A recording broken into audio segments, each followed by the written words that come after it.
Sejam bem-vindos e bem-vindas ao 4º episódio do Estrutura Cast. Hoje eu vou de uma metáfora falando da história do pintinho. É o tempo que ele tem para quebrar a casca do ovo. Ele tem 21 dias para quebrar a casca do ovo. Então, para isso, ele precisa se estruturar e assim vir para fora para essa vida desafiadora que nós temos aqui. E não adianta, de fora para dentro, dentro desse período, não tem jeito. E essa é a minha história. Eu tive que quebrar a casca depois de me estruturar, de criar expertise, porque eu estava na CLT e queria empreender, mas tudo tem seu tempo. E, a partir disso, eu criei a JE Engenharia Diagnóstica e hoje é com muita honra que eu recebo o topo da representatividade das engenharias. E para representar esse conselho, nada mais, nada menos que meu amigo de profissão, Luiz Otávio Pereira. Mestre em avaliações e perícias, trabalha com patologia das construções, que é o estudo da doença das obras, e é inspetor-chefe do CREA. Luiz, muito obrigado por ter aceitado o nosso convite e eu quero que você fale do seu currículo vasto para a nossa audiência. Muito obrigado, Jordana, obrigado a todos. É um prazer estar aqui com vocês. Primeiro em nome do CREA Minas, né, que é o nosso conselho, a autarquia federal, representando a engenharia, representando a classe, as geociências, a agronomia, a sociedade. É uma figura extremamente relevante e este tema das estruturas, da doença das estruturas, patologia das construções, inspeções, vistorias, avaliações, está muito na boca, na mídia, na fala, porque infelizmente a gente ouve muitas notícias ruins, Sim. Muitos desastres, e a gente precisa mudar esse cenário, a gente precisa de atuar nas ações preventivas e preditivas. E eu entendo que este podcast, a sua pessoa que te acompanha na rede social, muito importante, todos os dias falando da engenharia diagnóstica, falando do papel do profissional na engenharia, é extremamente relevante. E eu quero agradecer a oportunidade de estar aqui com vocês. Obrigada, Luiz. Nós é que agradecemos. Então, seguindo o assunto, a engenharia diagnóstica ela está na área para dar suporte também aos construtores, aos proprietários, aos síndicos, porque eu vejo muita situação que é complicada, que os síndicos nos procuram e eles não têm um escopo. E a engenharia diagnóstica, que é a investigação para saber a realidade do que tem que ser refeito, do que tem que ser feito, né, na reforma. Então, eu queria que você falasse aqui para nós sobre o que você acha em relação a esse início de qualquer reforma, de qualquer obra, com um profissional da área e também em relação a esses métodos construtivos, igual nós temos o método VIDA. O método VIDA, ele é um método completo de diagnóstico. Ele fala da vistoria, que é inicial, depois ele vem a investigação, o diagnóstico e a tratativa. E eu quero crer que você também tem um método, né? Então, fala para nós o que você acha desse acompanhamento da engenharia diagnóstica nas obras e dos métodos construtivos. Muito boa a sua pergunta. Bom, inicialmente, a gente precisa entender que eu não consigo edificar uma casa sem um projeto de arquitetura. Sim. Eu não consigo iniciar um projeto construtivo sem conhecer ali os ambientes, as medidas, o tamanho dos quartos, que inclusive na maioria das vezes é um sonho de toda família, de toda pessoa fazer o projeto de arquitetura. Eu não consigo edificar um muro de divisa sem fazer uma topografia. Eu não consigo realizar um projeto de cálculo estrutural sem conhecer as fundações. Estudo do solo. O estudo do solo da geotecnia. Então por que eu estou criando essa analogia? Eu não consigo fazer uma reforma sem eu fazer um diagnóstico. Muito bem. Eu não consigo iniciar uma alteração estrutural numa edificação sem eu ter a fase inicial, que são as inspeções e o entendimento daquele modelo estrutural, que na maioria das vezes, as edificações muito antigas nem têm um cálculo estrutural que você tem que criar ali um modelo estrutural novo. Então não tem como eu iniciar uma obra dentro de um condomínio ou fora de um condomínio ou qualquer obra sem eu fazer um diagnóstico daquela questão estrutural, da saúde das edificações. Então a inspeção, respondendo a sua pergunta, a parte inicial de qualquer obra, de qualquer reforma, ela tem que ter, que é o nosso projeto, que é o pré-projeto, a análise clínica de um engenheiro, de um profissional da área que detém do conhecimento técnico, não só sobre a reforma, mas também de conceitos daquilo que é o entendimento daquele plano de reforma. Então, se eu vou retirar uma parede, eu preciso de uma engenharia estrutural. Principalmente em edificações portantes, em edificações que quando você adquire aquele imóvel, já vem uma placa, inclusive, na porta do empreendimento. Você não pode fazer qualquer alteração estrutural porque aqui é uma estrutura portante. Claro. Então, quando você fala da figura do engenheiro, a figura do técnico, do profissional, que vai fazer aquele acompanhamento, ele tem que acontecer até na fase do projeto antes do início da obra e da reforma. E quando você fala em condomínio, e aí eu vou usar uma expressão muito antiga, o buraco é mais embaixo. Porque você precisa não apenas ter um plano de manutenção, como a autorização para aquilo acontecer. Porque você mora em comum, mas um em comum, ainda que você tenha uma unidade privativa, todos precisam aprovar. Aprovar o início da obra, aprovar o meio da obra, quem são as pessoas que estão entrando dentro da sua obra, quem são as pessoas que estão saindo, os funcionários, o início do trabalho. Imagina você começando uma obra comumente quando se faz numa casa, 6h30, 7 horas da manhã, num condomínio. Então, um plano de reforma aprovado em assembleia, ele tem que ter a autorização, inclusive nos nossos planos de trabalho de reforma, você não começa a quebrar a parede antes das 9. Você vai fazer qualquer outra coisa dentro da casa. Você vai limpar, vai varrer, vai fazer qualquer coisa, vai projetar inicialmente, vai dialogar, vai tomar o seu café, mas antes das 9 não. Porque 9 horas é o horário, geralmente, ali que as pessoas... É o horário do silêncio, né? Exatamente. É. Então, é de 9 às 16, de 9 às até 16, 17 horas a gente consegue criar. Então, a sua pergunta ela é muito pertinente, porque além de toda a condição do passo a passo executivo da obra, ainda vem a responsabilidade técnica. E os proprietários, os proprietários síndicos, eles precisam entender que nós não fazemos só estar lá e assinar. Exatamente. Nós temos uma responsabilidade muito grande no momento de fazer a retirada de uma parede divisória, a questão de fazer outro pavimento em cima de um que eu vou fazer parede sobre parede, não é isso? Exatamente. E aí vem o importante papel do CREA. Porque o CREA, como autarquia federal, ele se presta a verificar a legalidade do exercício da profissão dentro de uma obra e dentro de uma reforma. O CREA, efetivamente, ele não fiscaliza o ato do inteiro teor da estrutura da edificação. Ele verifica a responsabilidade por aquela obra. Então, o selo de uma reforma, o selo de uma obra, o selo da existência é a ART, que é a anotação de responsabilidade técnica. E o CREA, eu vejo, né, porque atua muito em obras minhas, e o CREA faz o quê? Ele vai lá e pergunta, de acordo com a obra, ele vai pedir projeto. Se tem menos projetos do que o necessário, ele vai pedir o profissional habilitado que ainda faça a responsabilidade de mais tais e tais áreas. Exatamente. É isso? E aí, assim, hoje existe uma tabela, que é a tabela exclusiva, que foi aprovada na Câmara dos Conselhos, como, por exemplo, da Engenharia Civil, sobre quais anotações de responsabilidade técnica que tem que existir numa obra do zero ou num plano de reforma. Então, hoje você não consegue fazer uma reforma sem ter a ART de reforma.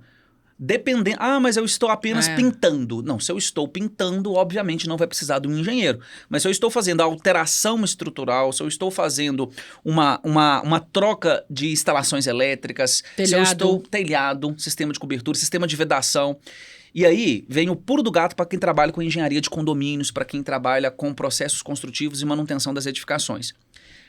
A engenharia e o CREA, já de há muitos anos, cria a cultura de educar e ensinar aos profissionais que cada um tem que ser responsável por aquilo que ele atua. Antes, existíamos a ART de execução de obra, que generalizava toda a execução da obra. Então, se você não elaborava o projeto de impermeabilização, mas você executava o sistema de estanqueidade de uma obra, você era responsável por aquilo. Mas aí, para você que é construtor, para os incorporadores, para nós que somos gestores de condomínios, a gente precisa entender que quando você compra, por exemplo, uma esquadria, ou quando você compra os vidros de uma empreiteira que vai executar aquele sistema de vedação, ela que tem que ser o responsável pela vedação. Ela que tem que te dar a RT do sistema de vedação. Ela que tem que realizar os ensaios de estanqueidade e garantir, não só por garantia legal, mas por responsabilidade técnica, que aquele produto e aquele serviço é de autoria e responsabilidade dela. Porque senão o engenheiro da obra vira o responsável por tudo. E aí vem o artigo 618 do Código Civil, que é ele que tem que ser responsável durante 5 anos. E aí toda a sociedade confunde o que é manutenção, o que é garantia, o que é vida útil. E aí tudo se perde. Esses dias eu ouvi um engenheiro falando que ele já não é mais responsável pela estrutura daquela obra porque já passou 5 anos. A vida útil de uma edificação, por norma, é 50 anos, meu amigo. Se você calculou, você tem que garantir que aquela edificação tenha vida útil de projeto garantida por 50 anos. Ah, mas e se ele não fez as manutenções como deveria fazer? Aí é outra coisa. Porque se ele não fez as manutenções, a edificação também se torna responsável pelo surgimento daquela anomalia. Aí o engenheiro tem como provar que não foi feito as manutenções, né, durante 50 anos, né? Então, engenheiros, cada um na sua especialidade, que se faça valer o que você realmente faz. E olhe qual que é a sua responsabilidade. E aí, Jordano, nós estamos falando do nosso papel como engenheiro, mas eu não posso deixar de falar que quem é responsável civil e criminal por um condomínio não é o engenheiro, é o síndico. É o síndico. E aí, o síndico precisa entender qual que é a importância de ter um engenheiro que é consultor de um condomínio para essas ações. É até interessante, eu posso até dar um exemplo. Existem condição de se fazer uma inspeção cautelar antes de uma obra do vizinho em apartamentos, né, em condomínios. Porque aí você vai verificar anteriormente da obra como que estava, porque se acontecer alguma anomalia, né, aí é devido à reforma, né, ter a responsabilidade, não é isso? É isso mesmo, Jordano. Olha só, essa fala sua ela é muito importante, porque quando você vai dentro de um condomínio iniciar uma obra de média ou de grande monta, porque existem reformas que são simplistas e são reformas que são de média e grande monta. Nós orientamos aos condomínios que esta pessoa física, esta unidade privativa, ela faça sim essa inspeção cautelar. Não só com os confrontantes, mas como toda a edificação. Porque dependendo do porte da obra, ela pode até afetar as áreas comuns.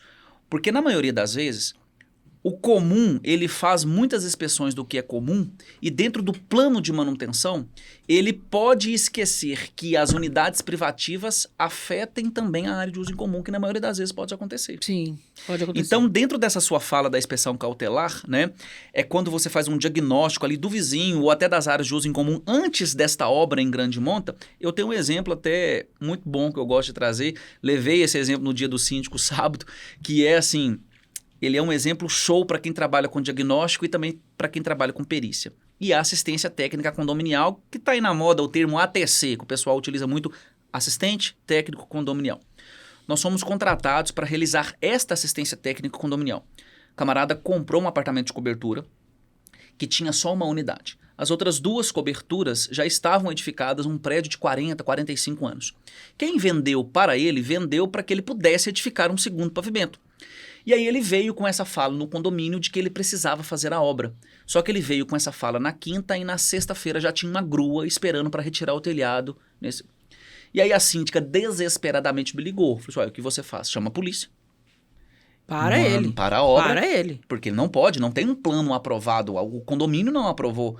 E você concorda comigo que a obra dele, sendo no último pavimento, também ele vai afetar o sistema de cobertura do prédio? Sim, ele vai afetar a área comum do prédio, que a cobertura é a área comum. Quando ele entrou com essa necessidade de fazer a obra, nós que somos engenheiros, e olha só, para você que é síndico, nós solicitamos ao projetista do AVCB que caracterizasse que aquela ampliação de área, porque ele tem uma área de 80 metros. Ele ia ampliar. Ele vai dobrar. 160 metros quadrados, aumentando mais 80 metros quadrados, não vai desenquadrar só nos extintores e ter que mudar, por exemplo, para um tipo de metodologia dentro do AVCB com hidrante que vai aumentar a área e vai ter que fazer uma obra de grande monta. Porque imagina um empreendimento que só tem extintor e para hidrante vai ter que fazer uma reforma de grande monta. Vai ter que passar toda a tubulação de ferro, né? Não é muito minha área não, mas a gente trabalha com condomínio e a gente entende um pouco sobre isso. Então, acaba que com essa ampliação, o que poderia impactar o condomínio? Tudo. E aí, nós pedimos um laudo de inspeção cautelar para verificar a condição estrutural do prédio naquele momento e o que poderia acontecer. Pedimos uma análise do cara que fez o cálculo da parte toda do incêndio, se não ia afetar as instalações de incêndio. Pedimos o projeto aprovado da prefeitura, obviamente, ele vai aumentar, né? E aí, gente, pensa só, com esse cálculo novo, com essa nova análise estrutural e com esse aumento de área, ele vai aumentar o quê? A fração ideal da unidade. Um apartamento de 80 com mais 80 vira 160. Isso ele iria ter que alterar toda a fração ideal de todo o condomínio. Só que isso era o de menos. Por que era o de menos? Porque depois que a gente solicitou a aprovação do projeto e ele fez tudo Nós fomos entregar o nosso relatório e chegamos na fase de anamnese documental. Foi uma falha nossa? Não foi uma falha nossa, por quê? Porque nós fomos contratados para analisar a documentação técnica da construção e não da propriedade. Eu não tinha que fazer a análise da matrícula da propriedade, só que eu fiz. E o que eu identifiquei? Ele não tinha direito de construir na última unidade. Ele tinha posse da cobertura, mas ele não podia edificar, ele não tinha propriedade do que estava acima dele. Como que você identificou isso? No cálculo da fração ideal, você sempre coloca uma área privativa acessória descoberta, e ele não era proprietário dessa segunda unidade.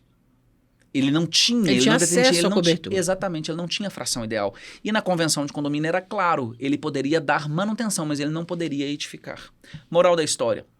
Se o condomínio tivesse aprovado essa obra e tivesse iniciado essa obra, estaria aprovando uma obra clandestina de uma propriedade que não era dele, já teria que fazer alteração das matrículas, da convenção, da instituição de condomínio, e você estaria dando a esse indivíduo a uma propriedade que não era de direito dele. Olha a importância do profissional técnico no momento de assistir ao condomínio. Exatamente. E aí o que aconteceu? O que aconteceu no final de tudo nós entregamos o parecer. Eu entrei e passei depois nesse condomínio, porque assim, nós temos um limite como técnicos, não é verdade? Quando você fala do método vida, o seu método é muito bom, muitos engenheiros entregam só a inspeção e a vistoria. Esse é o problema. E aí coloca na mão do condomínio, o condomínio não sabe qual que é o plano de ação que tem que fazer depois. Quando você dá o diagnóstico, prognóstico e dá a terapia, tem empresas que, inclusive, acompanham como fiscal a manutenção dessa terapia depois. Sim, nós fazemos isso. Porque senão você dá a ideia, porque quem fiscaliza sabe o que você propôs. Isso mesmo. Senão você apresenta um plano de terapia e a pessoa não segue. Não segue. Faz um planejamento, se tiver uma condição aí igual o método vida, que é uma investigação inteira, que chega, né, no final da tratativa, e não entra em ação. Ou faz tudo e não tem a fiscalização. E para que não tem a fiscalização? E se não tiver a fiscalização, não vai fazer do jeito que foi proposto. Isso é corriqueiro. Isso é certo. Eu vou voltar nessa história de novo do prédio. Mas eu queria pegar essa fala da Jordana, que ela é muito valiosa. Por que ela é muito valiosa? Para mostrar para os condomínios a diferença de um plano de manutenção de papel do plano de manutenção da ação. Claro. Porque quando as construtoras e as incorporadoras entregam um empreendimento, por norma, elas são obrigadas a entregar o manual do proprietário. E o manual do proprietário tem os quadros das manutenções que têm que ser feitas ao longo do tempo. Você tem que cumprir aquilo. Que 95% dos prédios não faz. Não faz. Mas por que não faz? Porque não tem a engenharia assistida nos condomínios. Sim. E aí querem apagar o fogo e se atentar apenas nas corretivas, infelizmente. Então essa cultura da educação continuada, que é o que nós estamos fazendo aqui agora, ela é extremamente relevante e importante, porque a ação, depois da entrega do empreendimento, tem que limpar a caixa d'água a cada 6 meses, tem que fazer a capina para quem é empreendimento horizontal ou vertical, que tem área verde, tem que fazer a capina semanalmente, tem que manutenção de permeabilização, a piscina, o sistema de vedação, que muitos acham que, tá entrando água na minha janela. Meu amigo, a norma te fala que é 1 ano. O selante tem durabilidade de 1 ano. Mas eu tenho que trocar ele todo? Não, você tem que fazer a lavagem de fachada a cada 3 anos por norma.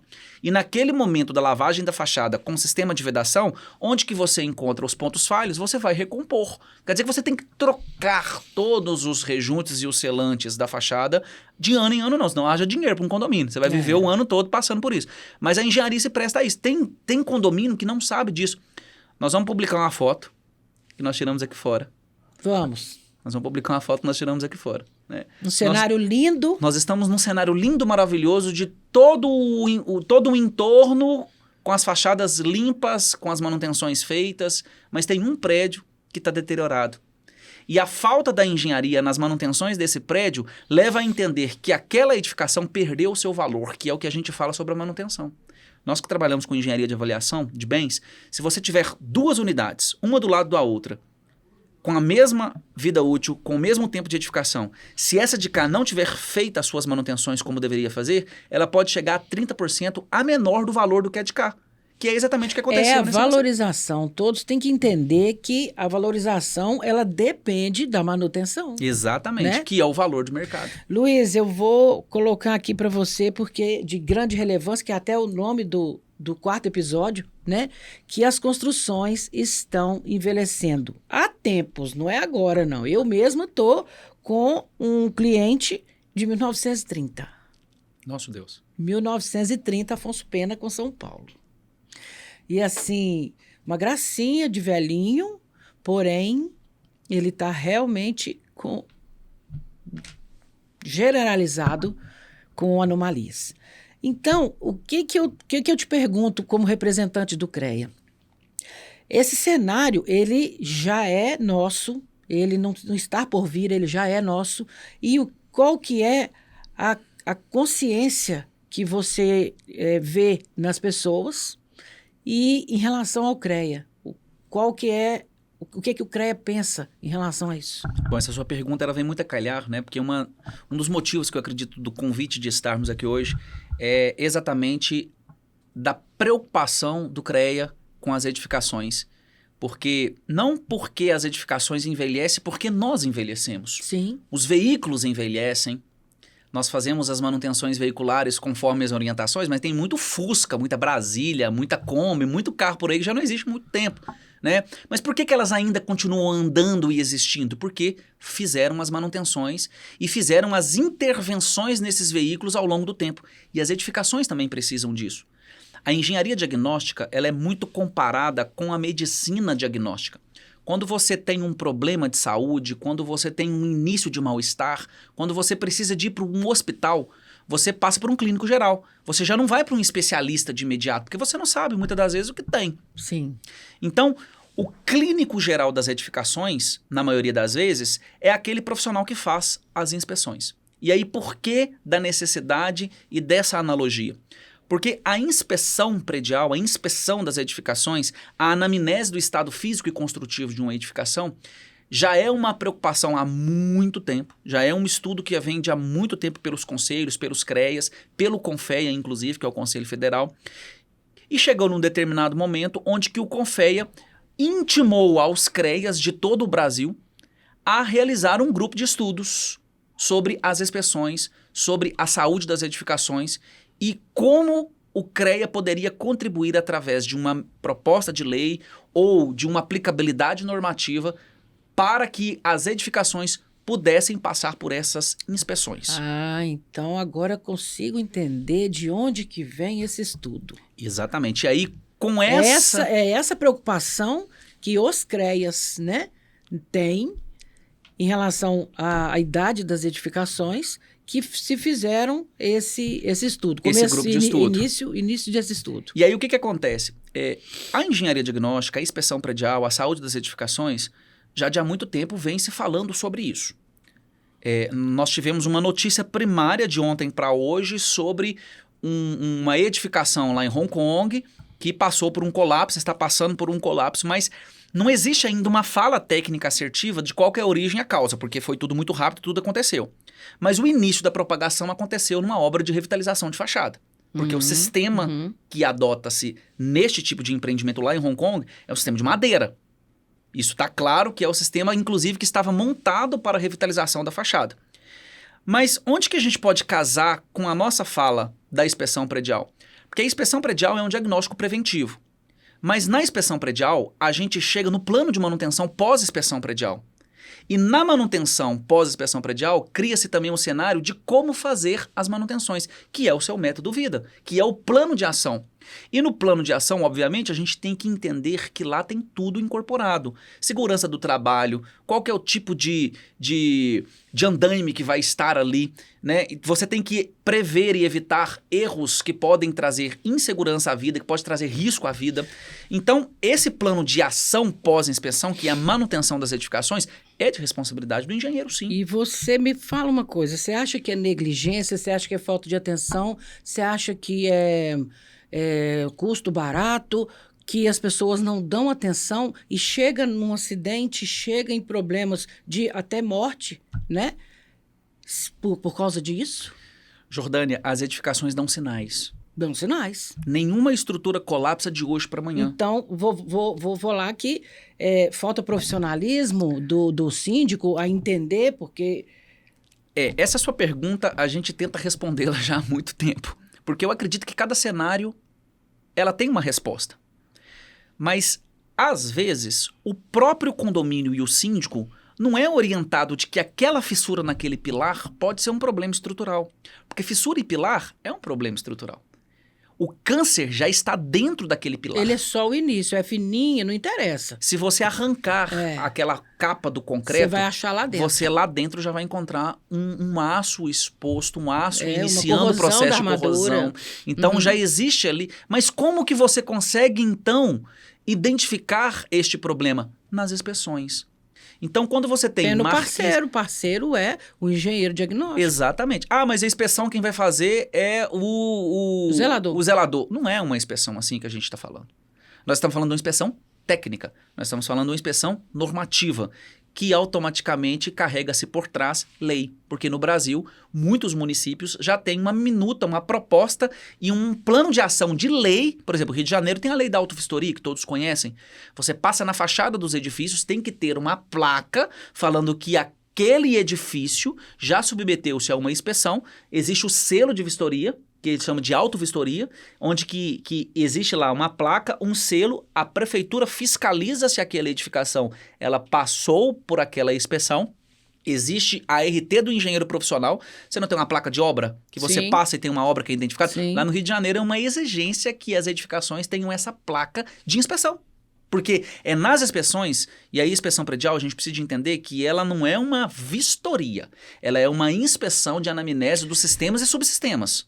É diferente. Pergunta boa, vou parar só um minutinho. Pergunta boa. Então quer dizer que a obrigatoriedade da placa, porque nós da JE, né, da minha empresa, eu até faço propaganda das minhas placas de inspeção, do método Vida. E aqui não é obrigatório. Aí, na verdade, assim, a placa de obra, ela é uma exigência legal. Sim, placa de obra. Existe uma lei para a placa da obra. A da inspeção predial não é uma exigência legal.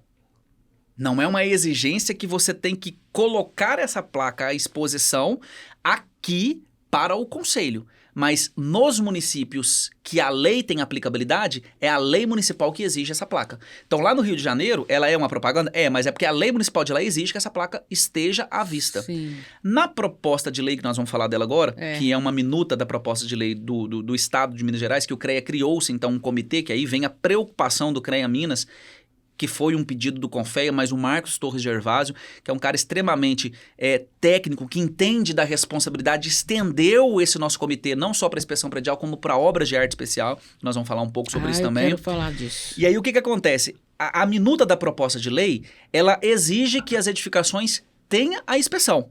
Mas qual que é o mecanismo de fiscalização? Isso vai ficar a cargo de cada município, que pode ser por RT, que pode ser pela placa, que pode ser por um selo, porque a gente também não pode blindar uma minuta de lei, porque lei não é norma, a lei tem que ser muito genérica, ela tem que exigir a inspeção.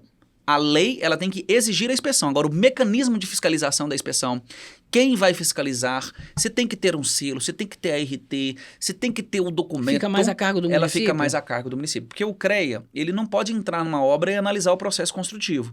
Então, ele não pode entrar numa obra e analisar a vistoria cautelar. Ele não vai... a inspeção predial. O conteúdo do documento, não. Ele não analisa o conteúdo do documento. Isso é uma responsabilidade. Por isso, da responsabilidade do que nós estamos fazendo aqui hoje. Que, inclusive, nós vamos mandar esse vídeo aqui para o Sindicom. Carlos Eduardo, um grande amigo meu, estive no sábado, lá no dia do síndico. Nós vamos mandar também esse podcast pro Márcio, do Jornal do Síndico, ver se ele consegue dar um destaque sobre esse podcast. Porque os síndicos deveriam ser a oposição a esse projeto de lei. E não são. Concorda comigo que esta proposta de lei de obrigatoriedade da inspeção predial traria custo para o condomínio, mas os síndicos já entenderam pela sua responsabilidade civil e criminal e são parceiros deste projeto de que a inspeção predial exigida por lei, ela vai trazer um documento técnico assistido mostrando para as edificações qual que é o estado físico construtivo e das manutenções. Porque é a partir daí que você cria o plano de manutenção. E outra, quando a gente chega, eu não pego nem no início, eu pego no meio do caminho, no meio da vida da edificação. Então, quando a gente chega, a gente pega o quê? Faz uma anamnese e pede documentações. Que não existem. Luiz, fui ontem... Falar só o bairro. Fui ontem no Santo Antônio. Tem algum projeto? Não. Tem foto do projeto.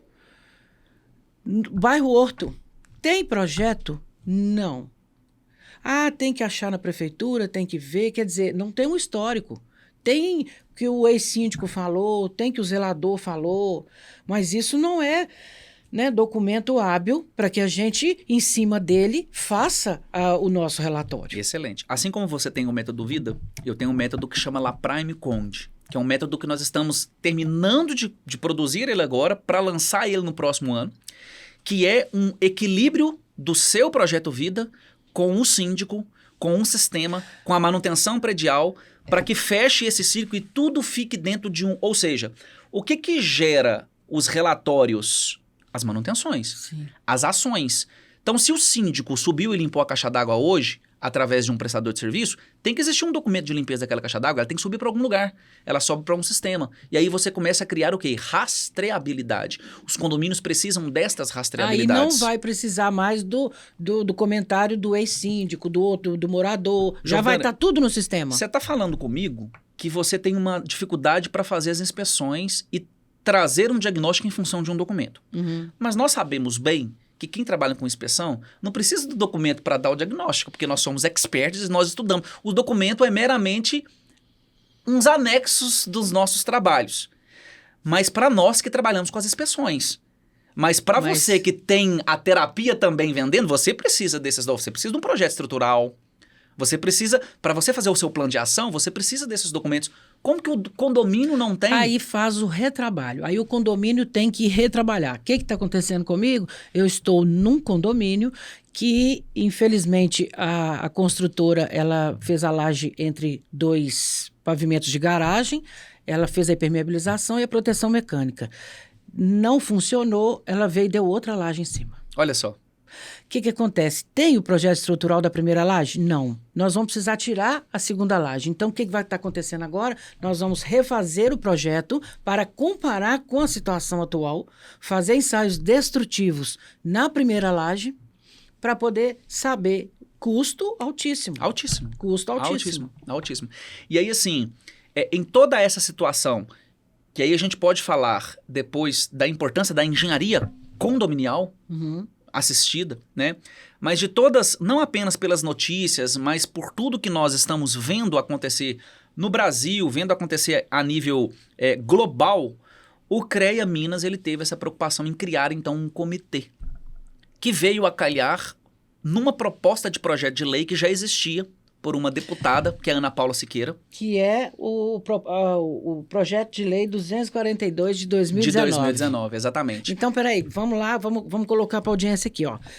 Tem o projeto de lei 6.014 de 2013, que é federal. Exatamente. Ele está na defensiva da obrigatoriedade da inspeção predial. Isso mesmo. Okay. A gente precisa entender, assim, a princípio o seguinte, nós temos nação, estado e município. E aí nós temos o estadual. Exatamente. Aí a nação, que é o que você falou, que é uma briga desde 2013, que sofreu muitas intervenções, muitas alterações, e agora ela passou no CCJ. Está no caminho. Ela está no meio do caminho. Ela é algo que vai servir como um guarda-chuva para toda a nação.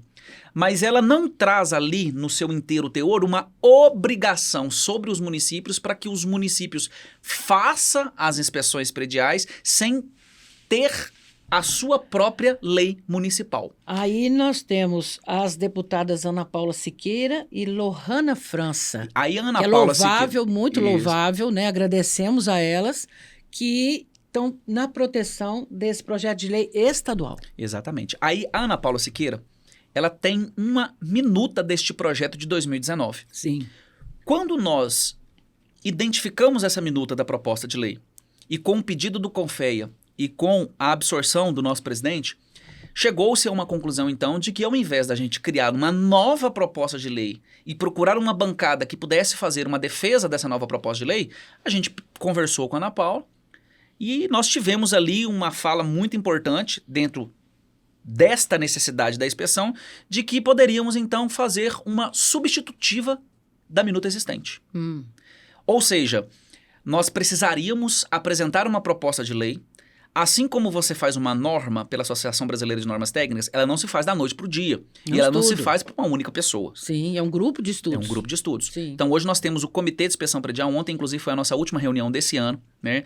Nós temos lá muitos profissionais técnicos capacitados, experts, que representam associações da entidade de classe do Sistema Confea CREA Mútua. Então, eu estou nesse comitê, estou inspetor-chefe, mas estou vice-presidente do Clube de Engenharia de Divinópolis, e é o Clube de Engenharia de Divinópolis, através da inspetoria que está dentro desse comitê, através da minha pessoa. Tem o Gabriel Nogueira, que é o nosso coordenador. Ele é de uma associação do Sistema Confea CREA Mútua também. Então, ele é o nosso coordenador. Nós temos o coordenador adjunto, que é o Alencar, que também é um expert na área. O Gabriel, além de fazer inspeções, ele é especialista em ensaios tecnológicos, em estruturas e em obras de arte especiais. Ele tem uma empresa que trabalha com isso exclusivamente. Todas as pessoas que estão envolvidas no comitê, e aí, infelizmente, eu não consigo falar o nome de todo mundo, porque nós somos 9 membros, né? Claro. E aí a gente acaba, às vezes, ou esquecendo e coisa e tal, mas eu acho que faz sentido aqui eu falar o nome da pessoa, do coordenador e do coordenador adjunto, né? E também, que é o Alencar, que é de Varginha, e também deixar aqui um nome do IBAP, que é o Instituto Brasileiro de Avaliações de Perícia de Engenharia, que está lá representado pelo Deschamps, que é presidente, o João Gabriel, que é diretor administrativo, e os dois, e nós todos do comitê, contribuímos muito pela elaboração deste projeto de lei. Então, quer dizer que você faz parte do estudo desse projeto de lei? Desde abril desse ano que foi constituído, que maravilha. nós estamos nesse comitê.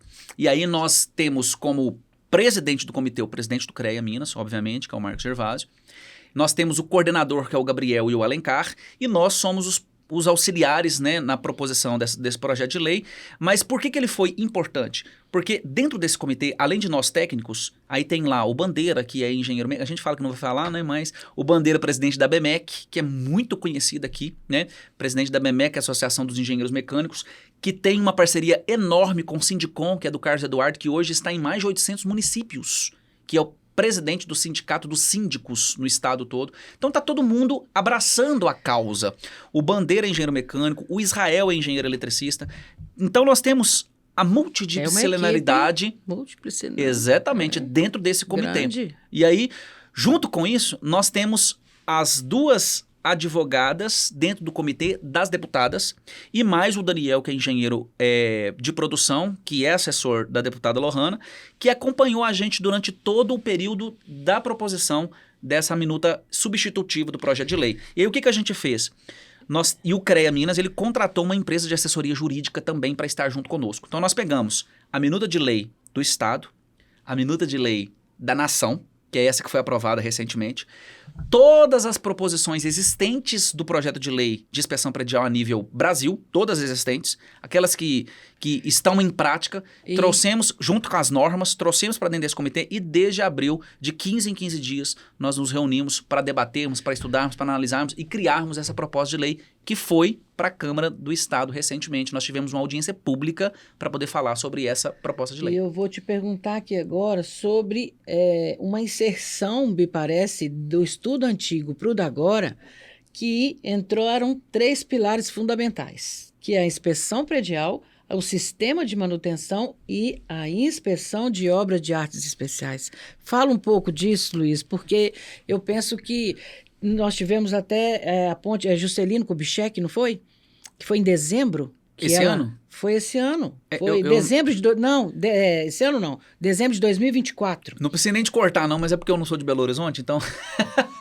Eu sou de Divinópolis, pode deixar, não precisa de cortar, não. É a ponte do Maranhão ao Tocantins, não foi? Ah, sim. Não é de Belo Horizonte, né? É verdade. Não, entendi. Que aconteceu em dezembro de 2024. Isso chama-se obra... de arte especiais, exatamente. Que eu acho que, assim, nós temos inúmeras, milhares de pontes e não existe inspeção disso. O grande desafio que eu vejo hoje do poder público é ter, assim como nos condomínios também, mas eu acho que no poder público é um pouco mais dificultoso, é ter gestão e controle dessas ações de manutenção documentada. Quando eu falo documentada porque a documentação é o reflexo de uma ação. Então, se não existe o documento, não existe a ação. E mas mesmo sem documento... Mesmo sem documento, não está tendo ação. Não tem nenhuma. Você tem. Não tem. Você está aí, ó, na defensiva dessa situação da OAE, proposta, né? Da OAE. Não é isso? E você sabe me falar, não tem. Então, os municípios se preocupam em construir e nunca mais manter. Primeiro, vamos explicar o que é uma OAE, né? OAE é uma obra de arte especial que em resumo, são pontes, viadutos e passarelas, né? Então, imagina você passando de uma cidade para outra, viajando E aí nós temos também linhas férreas, ou linhas férreas que passam por cima de uma cidade, ou você está passando por debaixo daquela linha férrea, e ali não tem as manutenções. Porque quando a gente fala de ação de manutenção, nós estamos falando de ações que por norma deveria ser preventiva, preditiva e corretiva, mas que na verdade acontece ao contrário. Acontece na corretiva, preditiva e preventiva. Ou na verdade acontece na corretiva e para. Túnel também? Não vai nas... Túneis também. Mas para o nosso caso aqui em específico, na minuta da proposta de lei, a gente deixa até isso muito claro, né? Sobre pontes, passarelas e viadutos, mas se enquadraria, sim, em obras de arte especiais. E diante dessa sua fala aí, a gente precisa entender que pontes, viadutos, passarelas são edificações comuns. São edificações de passagem de pessoas com riscos de vidas gigantes, imensos. Ainda que as edificações tenham essa particularidade, as de pontes, viadutos e passarelas também. Apesar de que as inspeções de obra de arte especial, a norma técnica de inspeção de obra de arte especial, ela é muito mais completa do que a norma de inspeção predial. Existem métodos, existem periodicidades, então tem um nível de obra de arte especial que você vai classificando para saber sobre a periodicidade dessas vistorias. Né? Por exemplo, a inspeção predial tem muitos municípios que ela considera a necessidade das inspeções em função da sua saúde. Mas na nossa minuta da proposta de lei, a inspeção ela tem uma obrigatoriedade a cada 5 anos. Ela deve se acontecer a cada 5 anos, né? E aí, só voltando no resumo, né, para a gente poder fechar o ciclo da proposta, nós apresentamos essa substitutiva para a deputada Ana Paula, junto com a deputada Lohana. Elas levaram essa substitutiva à Assembleia Legislativa. A gente pode até depois colocar o link, né, para vocês assistirem, que está disponível na TV Câmara, né? Vamos colocar no episódio. Vamos sim, no TV Câmara está disponível. E lá nós temos, infelizmente, o que acontece com muitas propostas de leis, um tempo muito curto para você falar da minuta da proposta de lei efetivamente. Porque as pessoas querem assim, mas é uma lei? Mas vamos entender, existem as particularidades da lei. Então, edificações acima de tantos metros quadrados, edificações unifamiliares não fazem parte da lei. Bom, peraí. A primeira pergunta diante disso que eu quero te fazer. Toda a audiência quer muito saber em relação a isso, né? Qual a obrigatoriedade que vai passar a inspeção predial no caso de aprovação dessa PL? A princípio, a gente precisa entender assim, no dia da audiência pública, nós tivemos uma intervenção de um dos deputados que, inclusive, fez uma divulgação a posteriori, e aí a gente precisa entender que quando você tem proposta de lei, sempre tem base e oposição, né?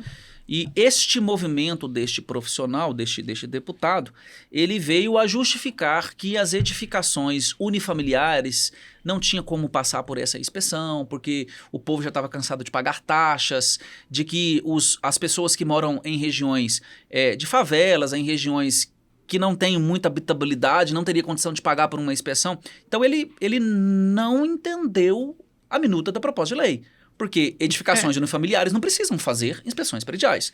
Então, isso que nós estamos fazendo aqui hoje, inclusive, é extremamente importante porque a sociedade precisa entender efetivamente. O que é o projeto de lei? Só que antes de entender o projeto de lei, a gente precisa primeiro, conscientemente, entender o porquê fazer as inspeções. Que é a proposta da lei. Porque fazer a inspeção, por isso que você criou o método vida, fazer a inspeção simplesmente puro, colocar debaixo do braço e entregar para o condomínio, não vai resolver o problema. Engavetar. Precisa da ação. Você precisa do plano de ação. Planejamento. A inspeção, inclusive, reza pela norma sobre a metodologia GUT, gravidade, urgência e tendência. Então, lá você atesta o que é gravidade e urgência. Porque num laudo técnico, o que interessa para o condomínio no final das contas? Que eu coloco em todos os meus laudos no primeiro parágrafo. Essa edificação não apresenta risco de ruína. Todo mundo quer saber primeiro, vai cair ou não vai cair? Aí você tem que falar. Depois você tem que falar o que está pior. Criticidade. Vem que tá pior assim, que é o método GUT, né? Pela forma, matriz, não sei o que, gravidade. Então, primeiro passo, você tem que trocar todo o sistema de cobertura, ou você tem que resolver o problema da falta de estanqueidade no subsolo, que está gerando a saturação do maciço, que pode trazer um risco de colapso. Na verdade, a gente chega, o síndico vira e fala, eu quero que você olhe o telhado da cozinha. Que a cozinha que é área comum. Eu quero que você dê uma olhada naquela trinca. Não é por aí. Na verdade, você tem que pegar e fazer um geral para ele planejar o que está mais crítico, o que está menos crítico, porém necessário, né? para que ele faça isso anual. Jordana, quando você vai num médico, você tá com dor no estômago, qual que é a primeira coisa que ele faz com você? Ele vê sua pressão, ele vê seu pulmão, ele pede para você abrir a boca, ele olha os seus ouvidos. É um diagnóstico inicial. Não existe como fazermos um diagnóstico sem ser completo. A gente precisa fazer um diagnóstico completo das edificações. Então não tem como um condomínio convidar... Assim, ter como tem. Existe o que a gente chama de perícia. Acontece. Perícia. Eu quero que você olhe só o telhado. Só o telhado. Vou lá e olho só o telhado. Eu faço isso porque, camarada, quer que eu... Mas eu coloco nas recomendações que se faça um diagnóstico completo da edificação. Eu estou olhando a parte, porque desse do Santo Antônio, tem a parte toda de vegetação da área comum que está acometendo a garagem algo estrutural estrondoso. Mas aí eu cheguei e perguntei, como é que está o reservatório de água? Porque eu sou do reservatório. Chega lá, não tem como. É ferragem exposta, é problema demais. Insalubridade, inclusive. A água que abastece... Contamina o condômino. Exatamente. Luiz, muitíssimo obrigado. Eu gostaria que você falasse para a nossa audiência aqui em relação ao nosso podcast, que é de grande valia aqui ter você como representante do CREA Minas. Muito obrigado mais uma vez, Jordana, pelo convite, né? Fiquei muito feliz porque me perguntaram se eu poderia fazer um podcast, né? Participar de um podcast. Depois que eu descobri que era você, né? A gente já se conhece de outras bandas, né? Eu também da engenharia feliz. diagnóstica, mas a gente já se conhece. Acompanha o seu trabalho, acredito que você acompanha o nosso também. Muito. Eu tenho essa premissa de mostrar, dentro do meu trabalho de avaliação, de perícia, de inspeção, a importância desse trabalho técnico, do diagnóstico, do pré-diagnóstico, de uma vistoria preventiva que seja, né? Se você é síndico, se você precisa de um diagnóstico, uma segunda opinião, que não seja a opinião do morador, do usuário, contrate um engenheiro, nem que seja para fazer uma visita, nem que seja para poder te dar uma orientação preliminar, uma orientação inicial, né? Para ter esse pré-diagnóstico, mas contrate os diagnósticos, faça e implemente os planos de manutenção. Os riscos são muito grandes para a sociedade, para você que mora, né? Uma coisa que nós não falamos aqui, mas eu acho extremamente valioso, se são 5 anos, e se um laudo, vamos falar de uma grandeza de valor ali, você vai comparar o valor aí. Você vai investir R$25, R$30 por mês por esse período de 5 anos para poder comprar um produto depois que vai iniciar o start da edificação dentro da sua permanência da vida útil, dentro do desempenho e dentro do que você tem que fazer num plano de manutenção. Às vezes você acha que tem que arrumar uma fachada ou pintar a fachada do prédio, mas o telhado está todo precário, a caixa d'água está deteriorada. Você vai pintar, mas você tem várias outras anomalias. E aí, assim, né? esse podcast ele é muito importante. A ferramenta é muito importante, a tecnologia é muito importante, rede social é muito importante. Então, se você está nos assistindo, marque a Jordânia, me marque lá, @luizpereiraeng e Engenheiro.Jordana. Engenheiro.Jordana. Nós vamos colocar o link depois. Isso. Mas, assim, muito obrigado mesmo pelo convite. Obrigada, Luiz. Muito obrigada pelo CREA ter te indicado, né? E grande amizade, eu acho que foi surreal. Eu gostaria que todos entendessem que uma obra, ela envelhece com esse diagnóstico completo, com o método vida, com um profissional habilitado do seu lado. Senão vai virar uma roleta russa. Né, Luiz? Isso mesmo. Acompanhe os nossos episódios, curta os nossos arrobas, nos sigam, porque vocês não vão perder com o nosso conteúdo. Muito obrigada.